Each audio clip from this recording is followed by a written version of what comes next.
কৃষকের আগ্রহ বাড়ায় চলতি মৌসুমে গাইবান্ধায় পাট চাষ বেড়েছে। এবার বিছা পোকার আক্রমণ নেই, পর্যাপ্ত বৃষ্টিতে খালবিলে পানি থাকায় পাট জাগ দিতে বিড়ম্বনায় পড়তে হচ্ছে না চাষিদের। গাইবান্ধা থেকে ফারুক হোসেনের তথ্য, ভিডিও চিত্রে রাজীব আহমেদের রিপোর্ট। বান্ডেল থাকলে প্রতি সেনমানিতে টাকা বাঁচবে। বিকাশ সেনমানি বান্ডেল কিনে জিতুন প্রতি লেনদেনে। দেশি পাট CVL 1-3 D154 JRO পাট চাষের পাশাপাশি তোষা পাট ও মহারাষ্ট্র সহ নানা জাতের পাটের আবাদ করেছেন কৃষক। এবার পর্যাপ্ত বৃষ্টিপাত হওয়ায় পাটের আবাদ ভালো হয়েছে। দেশি পাট আবাদ হতো বা তোষা পাট আবাদ হতো, এখন খালি তোষা পাটই আবাদ হয়, দেশি পাট আর হয় না। সরকারকে উদ্যোগ নেওয়া লাগবে, মানে পাট করার জন্য সবাইকে সহযোগিতা করা লাগবে। ইতোমধ্যে আগাম চাষ করা পাট কর্তন শুরু হয়েছে।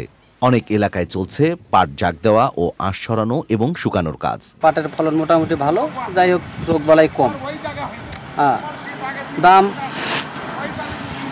1000-5 টাকা এমন থাকা নাকি। বিগত বছরের তুলনায় এবার পাটের বাজার দর ভালো পাওয়ার আশা করছেন কৃষক। ফলনটা একটু হয়তো কম হবে, মোটামুটি ভালোই হয়েছে আর কি, দামও ভালো আছে। দাম এখন 3500 টাকা 600 টাকা এরকম। জেলা কৃষি বিভাগের তথ্য অনুযায়ী চলতি বছর জেলায় 13,822 হেক্টর জমিতে পাটের আবাদ হয়েছে। আপনার রিবন রেটিং পদ্ধতিতে, অর্থাৎ অল্প পানিতে পাটটা কিভাবে পচাবেন এই প্রযুক্তিগত সহায়তা দেওয়া হচ্ছে। এর ফলে আমার পশ্চিম অঞ্চল অর্থাৎ বরেন্দ্র যে অঞ্চলগুলোতে আছে কৃষকরা দিনকে দিন পাট চাষে আগ্রহ হচ্ছে।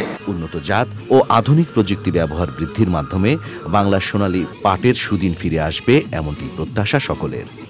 Rajib Ahmed, channel I.